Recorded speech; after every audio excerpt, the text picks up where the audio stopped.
What's going on, everybody? It's your boy C-Zar, and we are talking about XRP today.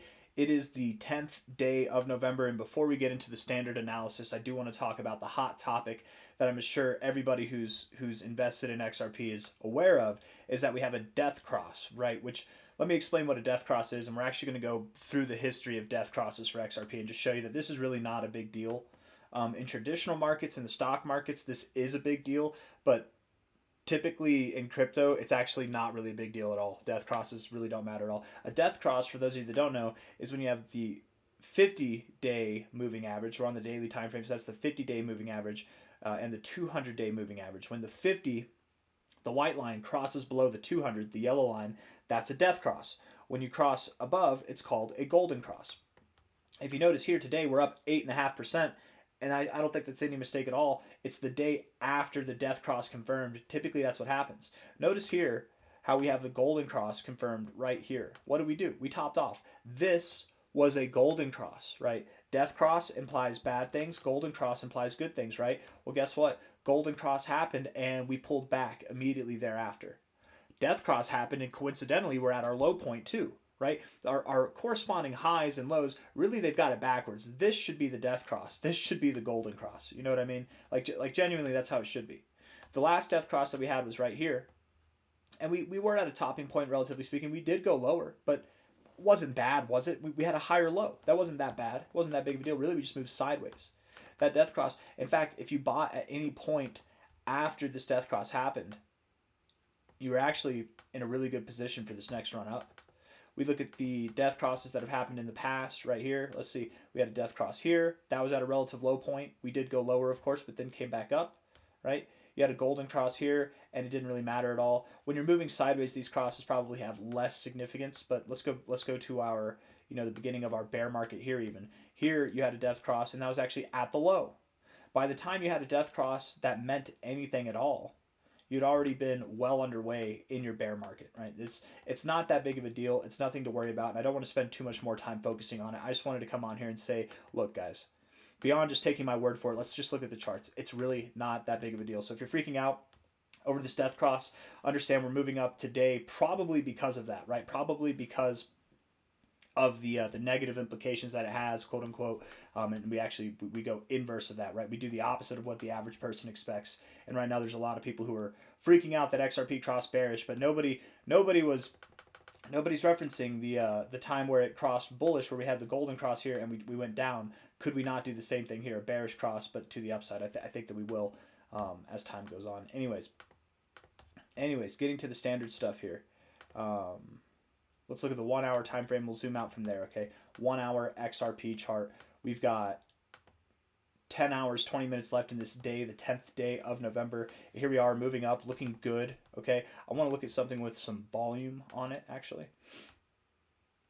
Moving up and less volume is coming in, to be fair, so maybe we do top off momentarily here. If we're looking at this from a high to a low, I mean, we're not quite at our golden ratio yet. We could top off here. We don't need to go higher, but perhaps what we do is we do interact with 260 before we top off at all.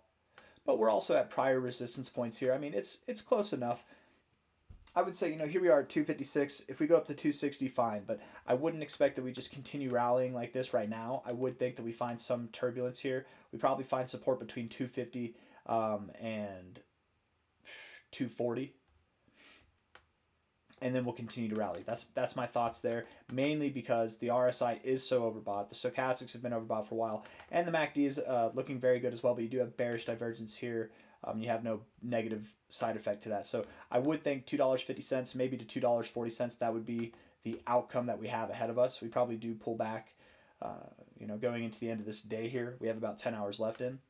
4 hour time frame, looking at this beautiful RSI, looks phenomenal. In fact, here you kind of have an uptrend, don't you? You can see it, right? You've got higher lows here, you've got higher highs here. Maybe we come back down into this trend, we find support at the 60 or the 50 or whatever, and then we come back up. It would make a lot of sense that we find a little bit of turbulence right here. We don't have to. I mean, maybe we do continue onwards and upwards to 260. Hell, we could even go all the way up to 270.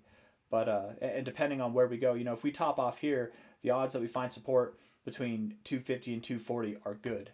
If we top off here, there's a better chance that we find support maybe at 250 to 253 instead of 240. Does that make sense, right? The higher up we go, we will still pull back, but maybe the levels of which we pull back to will also be higher, right? Instead of down at these areas here. 250 to 240 is what I'm considering right now, though. I really do like that 250 area personally. It's looking good. We're not really breaking out. We're not in full breakout mode until we get above about $2.70, and that's really when the volume needs to come in. The fact that there's not a whole lot of volume here doesn't really upset me or have me worried or concerned or anything like that, but we probably do consolidate, and then whenever we break out, that's when the volume should come in. And we'll be breaking out here pretty damn soon. Looking at the 4-hour time frame, the MACD has just crossed above the zero. You guys know how I feel about that, right? If you don't, let me tell you. Whenever the 4-hour, this is only true for the 4-hour. It's not true for any other time frame. I don't know why. It's just an observation we've made, and it's really held up and helped us over the past couple of weeks with these 4-hour crosses. Whenever you get a 4-hour MACD cross, typically you consolidate for like 1 to 3 days, right?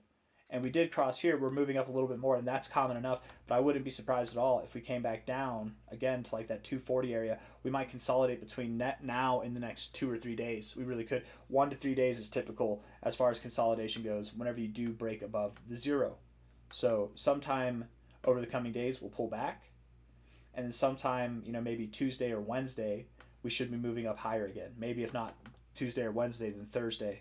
But we should be moving up higher. By the end of the week, I would very much expect that XRP is above 270, and you're probably even above $3 going into the end of this week. That's a very bullish thing to cross above the zero there. Stochastics look good. The RSI looks good. Consolidate, configure yourself, and then continue to run, okay? Daily time frame here, looking at the daily RSI. Bullish divergence here, bouncing off the oversold zone, lower lows there. We are coming off of our low ends of this megaphone pattern that we have, right? We're assuming that this is a megaphone pattern. If we look at it on a 4-hour time frame, it might be more obvious. But something like this, right? You've got these descending lows, and you've got the ascending highs right here. Megaphone pattern. We are looking to break out. And if I drop this down here to this low, is this a partial decline? It might be a partial decline. Do I have it drawn right here, or should I fudge it a little bit like this and we have a little bit of a fake out over here? I don't know.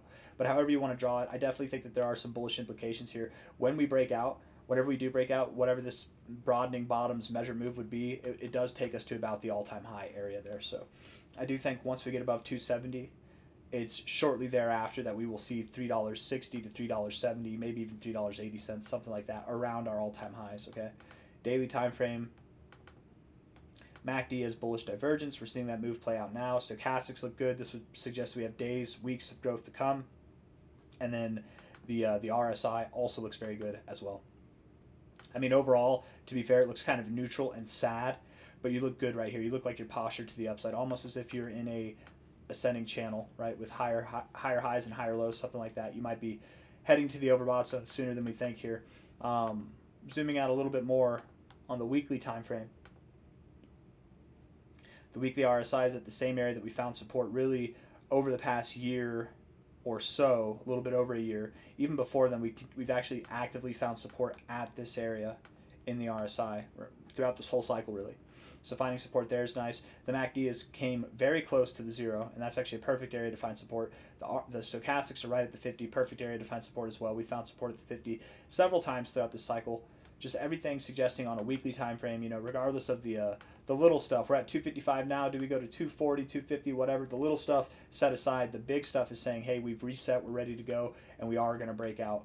I would very much expect that once we break out of this range here, we're going to see a move that reflects a breakout of this range here.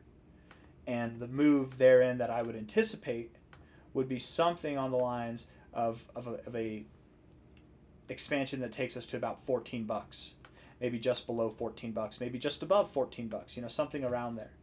It's very common whenever you move up to the 1414, that's this line here, to wick just above it and then close below it. So we could see $16, $17, hell, maybe we stop right there at $13.80, whatever, but something just above the 1414 is what I'd expect.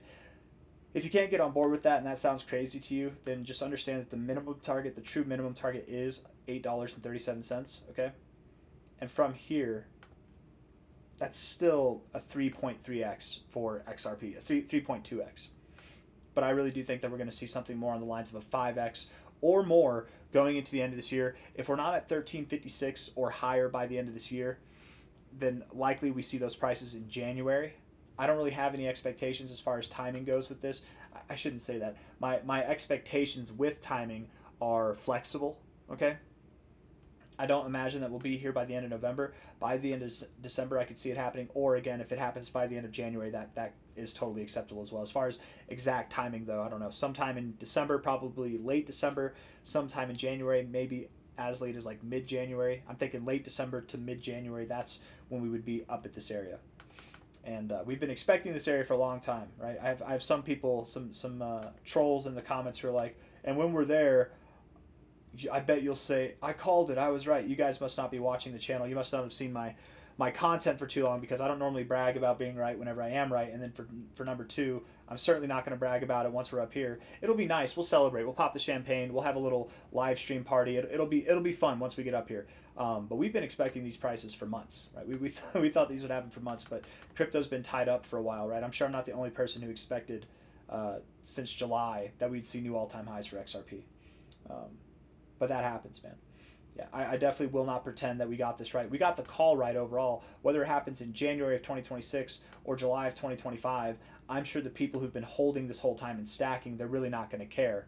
But no, I'm not going to pretend that I was right. I mean, we'll be right as far as the destination goes, but I definitely, we'll be more celebrating that the price is here, not celebrating my pride, if that makes sense. Anyways, I don't have anything else that I want to say. Hit the like button, subscribe. Thank you all for being here. I'll see you on the next one, okay? Don't worry about the death cross. It's Fugazi. It doesn't matter. It's insignificant entirely.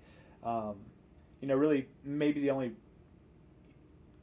moving averages that you should focus on are the EMA moving averages here, the exponential moving averages, of which all of these are postured in a very bullish posturing, right? The ribbon here is bullishly inclined. We've come below it to find support. We found immaculate support. Now we're looking to get back above it. Once we get above $2.70, that basically validates that the low is in and that we are expanding. We're looking to expand to higher levels. The weekly ribbon, the monthly ribbon, they all look good. The daily ribbon might not. Yeah, it doesn't look too good, but right now you are looking like you want to break back up and cross above it. So we probably do that at some point. Anyways, ta-ta for now. I'll see you on the next one. Bye-bye.